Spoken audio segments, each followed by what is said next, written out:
പശ്ചിമേഷ്യൻ സംഘർഷത്തിന് നയതന്ത്ര പരിഹാരം കാണാൻ പാകിസ്ഥാന്റെ നേതൃത്വത്തിൽ ഇന്നും നാളെയും ഇസ്ലാമാബാദിൽ ഉന്നതതല ചർച്ച നടക്കും. സൗദി അറേബ്യ, തുർക്കി, ഈജിപ്ത് എന്നീ രാജ്യങ്ങളിലെ വിദേശകാര്യ മന്ത്രിമാരാണ് ഈ ചർച്ചയിൽ പങ്കെടുക്കുക. അതിനിടെ ഇറാൻ തലസ്ഥാനമായ ടെഹ്റാനിൽ കനത്ത ആക്രമണം ഉണ്ടായെന്ന് റിപ്പോർട്ടുകൾ വരുന്നു. 3500 അമേരിക്കൻ സൈനികർ കൂടി പശ്ചിമേഷ്യയിൽ എത്തിയെന്ന് വിവരം ലഭിക്കുന്നുണ്ട്. ഇറാന്റെ ആക്രമണ ശ്രമങ്ങളെ ചെറുത്തതായി UAE-യും കുവൈറ്റും അറിയിച്ചു. പശ്ചിമേഷ്യയിലെ സംഘർഷത്തിന്റെ പശ്ചാത്തലത്തിൽ കൂടുതൽ വിവരങ്ങൾ നൽകാൻ സൗദി അറേബ്യയിലെ ജിദ്ദയിൽ നിന്ന് ജലീൽ കണ്ണമംഗലവും അതുപോലെ അമേരിക്കൻ മധു കൊട്ടാരക്കരയും തത്സമയം ചേരുകയാണ്. ആദ്യം ജലീൽ കണ്ണമംഗലം. ജലീൽ, ശരിക്കും പാകിസ്ഥാൻ ഇതിനകത്തൊരു അപ്പർ ഹാൻഡ് നേടുന്നത് നമുക്ക് അത്രയ്ക്ക് അങ്ങോട്ട് ഇഷ്ടപ്പെടുന്നില്ല, പക്ഷേ സംഭവിക്കുന്നു. Good morning. Good morning. Good morning എസ്കേൻ. ഗൾഫിനെ സംബന്ധിച്ചിടത്തോളം ഇറാന്റെ ഭാഗത്ത് നിന്ന് ഉള്ള ആക്രമണങ്ങളുടെ തീവ്രത അല്പം കുറഞ്ഞു എന്ന രീതിയിലുള്ള റിപ്പോർട്ടുകളാണ് ഇന്ന് പുറത്തു വരുന്നത്. ഇന്ന് വന്ന റിപ്പോർട്ട് പ്രകാരം UAE, ബഹ്റൈൻ, കുവൈത്ത് എന്നീ രാജ്യങ്ങൾക്ക് നേരെയാണ് ആക്രമണങ്ങൾ ഉണ്ടായിരിക്കുന്നത്. എന്നാൽ സൗദിയെ സംബന്ധിച്ചിടത്തോളം ഇന്ന് ആക്രമണങ്ങൾ ഒന്നും ഇതുവരെ റിപ്പോർട്ട് ചെയ്തിട്ടില്ല. ഇന്നലെ 6 തവണ ഡ്രോൺ മിസൈൽ ആക്രമണങ്ങൾ ഉണ്ടായിരുന്നു. എല്ലാം സൗദിയുടെ മധ്യ മേഖലക്ക്, അതായത് റിയാദ്, അൽഖർജ് പ്രവിശ്യക്ക് നേരെയായിരുന്നു ആക്രമണങ്ങൾ ഉണ്ടായിരുന്നത്. അൽഖർജിലാണ് അമേരിക്കയുടെ പ്രധാന സൈനിക താവളമായ പ്രിൻസ് സുൽത്താൻ എയർബേസ് ഉള്ളത്. പ്രിൻസ് സുൽത്താൻ എയർബേസിന് നേരെ കഴിഞ്ഞ ദിവസം ആക്രമണം ഉണ്ടായതായ റിപ്പോർട്ടുകളുണ്ട്. UAE-യിലേക്ക് മിസൈൽ, ഡ്രോൺ ആക്രമണ ശ്രമങ്ങൾ ഇന്നും ഉണ്ടായിട്ടുണ്ട്. അതെല്ലാം വിജയകരമായി നേരിട്ടതായി പ്രതിരോധ മന്ത്രാലയം അറിയിച്ചു.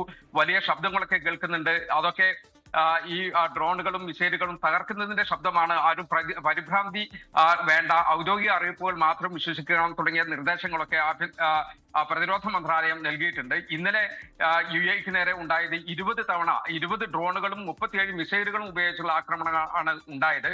ബഹ്റൈനിന് നേരെയും ഇന്ന് കഴിഞ്ഞ രാത്രിയിൽ ആക്രമണം ഉണ്ടായി. ആക്രമണ മുന്നറിയിപ്പ് സന്ദേശവും ആളുകൾക്ക് ലഭിച്ചിരുന്നു. സൈറൺ മുഴങ്ങുകയും ചെയ്തു.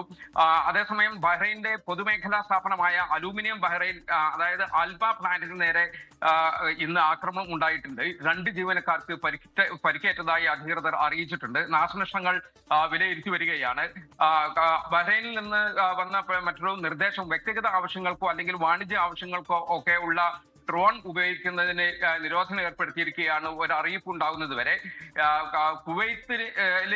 കുവൈത്തിന് നേരെയും ആക്രമണ ശ്രമങ്ങൾ കഴിഞ്ഞ രാത്രിയിൽ ഉണ്ടായിട്ടുണ്ട്. മിസൈൽ, ഡ്രോൺ ആക്രമണ ശ്രമങ്ങളെല്ലാം പ്രതിരോധ മന്ത്രാലയം തകർത്തതായി അധികൃതർ അറിയിച്ചു. ഖത്തറിന് നേരെ പുതിയ ആക്രമണങ്ങളൊന്നും റിപ്പോർട്ട് ചെയ്തിട്ടില്ല. ഇന്നലെ നിരവധി തവണ ഖത്തറിന് നേരെ ഡ്രോൺ, മിസൈൽ ആക്രമണങ്ങൾ ഉണ്ടായിരുന്നു. എല്ലാം പ്രതിരോധ സേന തകർക്കുകയും ചെയ്തു. ഒമാനിന് നേരെയും ഒരു പുതിയ റിപ്പോർട്ടുകളൊന്നും, പുതിയ ആക്രമണ റിപ്പോർട്ടുകളൊന്നും വന്നിട്ടില്ല. അതേസമയം ഹൂഥികളുടെ ഭീഷണി വലിയൊരു പ്രശ്നമായി നിൽക്കുകയാണ്. പ്രത്യേകിച്ച് സൗദിയെ സംബന്ധിച്ചിടത്തോളം ഹോർമുസ് പ്രതിസന്ധിയെ മറികടക്കാനുള്ള ഒരു ബദൽ മാർഗമായി സൗദിയുടെ പടിഞ്ഞാറൻ മേഖലയെ, ചെങ്കടലിനെയാണ് കണ്ടിരുന്നത്. ഹൂഥികളുടെ, യമനിലെ ഹൂഥി ഭീകരവാദികളുടെ ആക്രമണം ഉണ്ടായി കഴിഞ്ഞാൽ അത് സ്വാഭാവികമായിട്ടും ഈ ഒരു ബദൽ മാർഗത്തെ പ്രതികൂലമായി ബാധിക്കുമെന്നതിൽ യാതൊരു സംശയവുമില്ല. ജിദ്ദ, യാംബു തുറമുഖങ്ങൾ വഴിയാണ് ഇപ്പോൾ ഗൾഫ് രാജ്യങ്ങളുടെ ചരക്ക് നീക്കങ്ങളൊക്കെ പ്രധാനമായും നടക്കുന്നത്. 10 ദിവസത്തിനിടെ ഗൾഫ് രാജ്യങ്ങളുടെ 17 കപ്പലുകൾ ഈ ജിദ്ദ തുറമുഖം വഴി മാത്രം സർവീസ് നടത്തി എന്നാണ് അധികൃതർ അറിയിച്ചിട്ടുള്ളത്. മറ്റൊരു കാര്യം, ഈസ്റ്റ് വെസ്റ്റ് പൈപ്പ് ലൈൻ വഴി, അതായത് സൗദിയുടെ കിഴക്കൻ പ്രവിശ്യയിൽ നിന്ന്, സൗദി അറേബ്യയിലെ ജിദ്ദയിൽ നിന്ന് ജലീൽ കണ്ണമംഗലമാണ് ചേർന്നത്. ഇപ്പോൾ വരുന്നൊരു വാർത്തയാണ്, പശ്ചിമേഷ്യയിൽ പ്രവർത്തിക്കുന്ന അമേരിക്കൻ സർവകലാശാലകൾ ആക്രമിക്കുമെന്ന് ഇറാന്റെ ഭീഷണി വന്നിട്ടുണ്ട്. മധു കൊട്ടാരക്കര കൂടി നമുക്കൊപ്പം അമേരിക്കയിൽ നിന്ന് ചേരുകയാണ്. മധു, ഗുഡ് മോർണിംഗ്. യഥാർത്ഥത്തിൽ ഇത്തരം കടുത്ത ഭീഷണികൾ ഇറാന്റെ ഭാഗത്തു നിന്ന് വരുന്നു. എന്തൊക്കെയാണ് മുൻകരുതൽ from America? Good morning skein. ഇന്നത്തെ ഏറ്റവും പ്രധാനമായിട്ട് ശ്രദ്ധ പോകുന്നത് പാകിസ്ഥാനിലേക്കാണ്. അവിടെ മധ്യസ്ഥ ചർച്ചകൾക്ക് തുടക്കം കുറിക്കുകയാണ്. ഇസ്ലാമാബാദിൽ ഈ ചർച്ചകൾക്കായിട്ട് സൗദി അറേബ്യ, ഈജിപ്ത്, അതുപോലെ തുർക്കി എന്നീ രാജ്യങ്ങളിലെ വിദേശകാര്യ മന്ത്രിമാരാണ് പങ്കെടുക്കുന്നത്.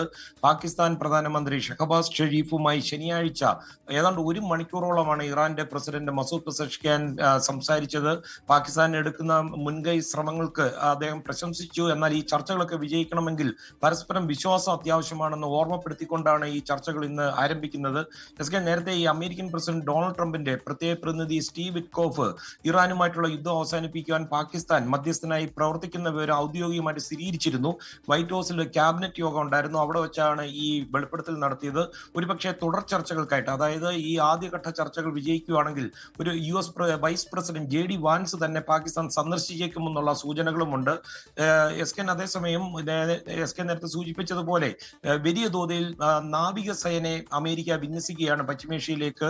ഇതിന്റെ ആദ്യ സംഘം ഇപ്പോൾ അവിടെ എത്തിയതായിട്ടുള്ള റിപ്പോർട്ടുകൾ വരുന്നുണ്ട്. അത് സ്ഥിരീകരിച്ചിട്ടുണ്ട്. 3500 സൈനികരാണ് ഈ സംഘത്തിലുള്ളത്. USS ട്രിപ്പോളി എന്ന അത്യാധുനിക ആംഫിബിയസ് അസോൾട്ട് കപ്പലിലാണ് ഇവർ എത്തിയത്.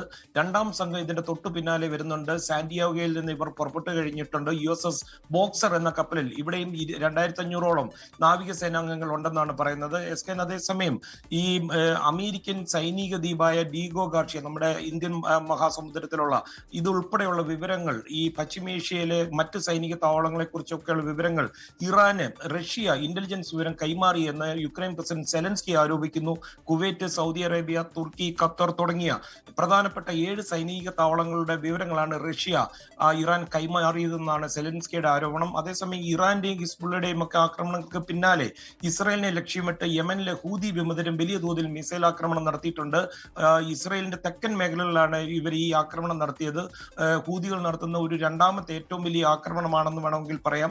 അതേസമയം നേരത്തെ സൂചിപ്പിച്ചതുപോലെ ഇസ്രായേൽ അതുപോലെ അമേരിക്കൻ സർവകലാശാലയിൽ പഠിക്കുന്ന കുട്ടികൾ ഏതാണ്ട് 1 കിലോമീറ്റർ ദൂരെയെങ്കിലും അകലം പാലിക്കണം, ഇവിടെ പോകരുതെന്നുള്ള ഒരു മുന്നറിയിപ്പ് ഇറാന്റെ വന്നിരിക്കുകയാണ്. അത് ആക്രമിക്കാനുള്ള പദ്ധതി ഇറാൻ ഇടുന്നുണ്ട്.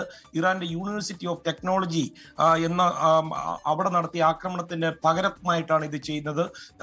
അതുപോലെ ഹിസ്ബുള്ളയും വലിയ തോതിൽ ഇസ്രായേൽ സൈന്യവുമായിട്ടുള്ള ഏറ്റുമുട്ടൽ രൂക്ഷമാവുകയാണ്. കഴിഞ്ഞ 24 മണിക്കൂറിനിടയിൽ ഏതാണ്ട് 250ഓളം മിസൈലുകളും റോക്കറ്റുകളുമാണ് ഹിസ്ബുള്ള വിക്ഷേപിച്ചത്. ഈ സമയത്ത് ഹോർമൂസ് കടലിടുക്കിലൂടെ ഏതാണ്ട് 20 കപ്പലുകൾക്ക് കൂടി കടന്നു പോകാൻ പാകിസ്ഥാൻ അനുമതി നൽകിയെന്ന് അവരുടെ വിദേശകാര്യ മന്ത്രിയും പറയുന്നുണ്ട്. പ്രതിദിനം 2 പാകിസ്ഥാനി കപ്പലുകൾക്ക് ഈ ഹോർമൂസ് കടലിടുക്കിലൂടെ പോകുവാൻ സാധിക്കും.